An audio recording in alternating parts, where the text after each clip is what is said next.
Dist, distance between any 2 points. ரெண்டு புள்ளியை நம்ம ஸ்க்ரீனில் செலக்ட் பண்ண போகிறோம். அந்த ரெண்டு புள்ளிக்குரிய லென்த் எவ்வளோ அப்படிங்கிறதும் அது என்ன ஆங்கிளில் இருக்குது, அந்த ரெண்டு பாயிண்ட்டோட XY கோஆர்டினேட் வேல்யூ சொல்லும். பாருங்கள், இப்போ ரஃப்பாக நான் என்ன பண்ணுறேன்னாக்க ஸ்க்ரீனில் எதுவுமே இல்லாமல் டிஐன்னு கொடுக்குறேன். ஷார்ட்கட் டிஐ கொடுத்த பாதம் ஸ்பெசிஃபை ஃபஸ்ட்டு பாயிண்ட் கேட்குறாங்க. ஸ்க்ரீனில் இந்த இடத்த கிளிக் பண்ணிட்டேன். செகண்ட் பாயிண்ட் நான் இந்த இடத்த கிளிக் பண்ணுறேன். நான் டிஸ்டன்ஸ் பாருங்கள் 24 பாயிண்ட் சம்திங். அது எந்த ஆங்கிளில் இருக்குது, நெக்ஸ்ட் வந்து எக்ஸ் ஆக்சிஸ் எவ்வளோ, ஒய் ஆக்சிஸ் எவ்வளோ, அந்த பாயிண்டோட வேரியேஷன்ஸ். இப்போ அதே இங்கே ஒரு சர்க்கிள் ட்ரா பண்ணுறேன்.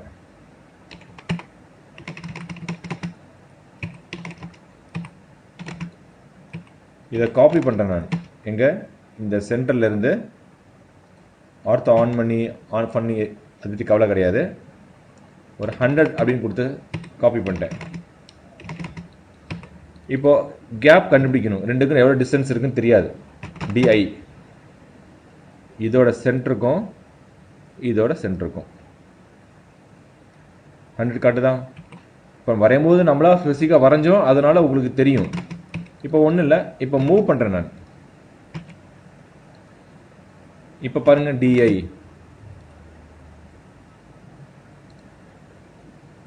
69.9. இப்போ லைன் இருக்குது. இந்த லைனோட மிட் பாயிண்ட்டுக்கும் இந்த ஒரு சர்க்கிளோட சென்டர் பாயிண்ட்டுக்கு டிஸ்டன்ஸ் எவ்வளோ அப்படின்னா டிஐ.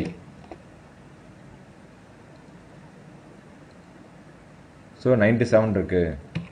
ஒரு லைனோட லென்த்தை கூட நீங்கள் கண்டுபிடிக்கலாம். டிஐன்னு கொடுத்துட்டு இந்த எண்டையும் இந்த எண்டையும் கனெக்ட் பண்ணுங்கள், டிஸ்டன்ஸ்.